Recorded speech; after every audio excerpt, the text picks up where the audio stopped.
अस्सलाम वालेकुम दोस्तों, तुसी वेखदे पे हो पावर पंजाब टीवी ते मैं तुहाडा मेज़बान मोहम्मद बिलाल। दोस्त सब तो पहले अपने चैनल नूं करो सबसक्राइब और नाल ही लगे बैल दे बटन दबाओ ताकि साडी हर नवीं आने वाली वीडियो तुहाडे तक बासानी पहुंचे। दोस्तों वास्ते कमाई दी वीडियो लेके हाजिर होए हां। तीसरा सुबह सुई हुई है, पीछे माई दे कट्टा है, कैमरामैन दिखांदा, उस तो बाद सारी गल्लां मालकां नाल हो जाण।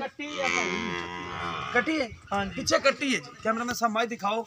सोहनी माशाल्लाह मझ बरीक धागे वर्गी पूछल है, सोहना हवाना माशाल्लाह, थणा दी वंडा कैमरे दी नजर है, एक कड्डी दी सोहना पुट्ठा माशाल्लाह, काठां च सिंग मोड़िया है मझ ने और मत्थे दे विच खुली है सफेद, पिछले खुर भी सफेद ने। हवाना माशाल्लाह देखो, सूह तक हवाना माशाल्लाह, देखो माशाल्लाह फिट फिट बार हवाना ले फिरदी है। थणा दी माशाल्लाह कैमरामैन तसल्ली करा दिया जे और धागे तरह पूछ बरीक है, सोहना कद है माशाल्लाह, छोटी वक्खी है, काठां च सिंग मोड़िया है मझ ने और पिछे मझ दे कट्टी है, सफेद चिट्टियां अखां ने कट्टी दियां, मझ दियां अखां कालियां ने, मत्थे च फुल्ली सफेद है और तुनी कोड़ी मझ दी कोनी दी। थणा दे विच वंड माशाल्लाह सोहनी है। इन भाईयां तोरे जे छड़ के मझ नूं देखो जी माशाल्लाह, हर एक चीज़ कैमरे की नज़र च तसल्ली नाल दिखावांगे।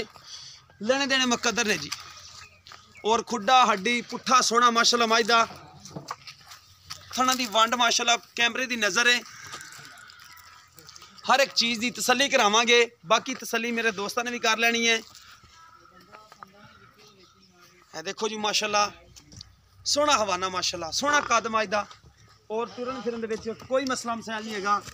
तुनी कोड़ी कोनी मझ नूं एक कड्डी दी मझ है, बरीक चमड़ी और बाकी मालकां नूं पुछ लैंदे आ भी किन्ने दिनां दी सूई है। अस्सलाम वालेकुम जी भाईयान। वालेकुम सलाम। अच्छा भाईया ने कितने दिन हो गए ने सूई नूं? चौथा दिन हो गया जी। चौथा दिन है, पीछे कट्टी है, किन्नवा सुबह? तीसरा ही है। तीसरा सुबह। अच्छा तीसरा ही सुबह, ठीक हो गया जी। ते चौथा पंजवां दिन है ते किन्ना दुध है मझ कोल? दुध माई को 12 किलो जेड़ा ਆਪਾਂ ਚਵਾ ਦੇਣਾ ਦੋਸਤਾਂ ਨੂੰ? ਚਵਾ ਦੇਣਾ ਜੀ 12 ਕਿਲੋ। ਹਾਂਜੀ। ਅੱਛਾ ਕੀ ਇਹਦੇ ਪੈਸੇ ਨੇ ਮੁਹੱਬਤ ਪਿਆਰ ਵਾਲੇ ਜਿਹੜੇ ਆਪਾਂ ਲੈ ਲੈਣੇ? ਬਾ ਆਪਾਂ ਐਵੇਂ ਜ਼ਿਆਦਾ ਪੈਸੇ ਨਹੀਂ ਮੰਗਣੇ। ਮੈਂ ਤਾਂ 2,55,000 2,55,000 ਕੋਈ ਕਮੀ ਪੇਸ਼ੀ ਉਹ ਕਰ ਲਾਂਗੇ। ਕਰ ਲੋਗੇ ਲੋ ਦੋਸਤੋ, 2,55,000 रुपया डिमांड है।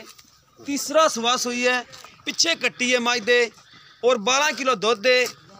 अगर किसी दोस्त दे पसंद आवे, साड़ा राबता नंबर है जी। यह कट्टी जी माशाल्लाह सोहनी कट्टी माशाल्लाह, पिछे पिछले खोरें दे भी सफेद ने, मझ दे भी सफेद ने और चिट्टियां अखां ने कट्टी दियां, मझ दियां अखां कालियां ने।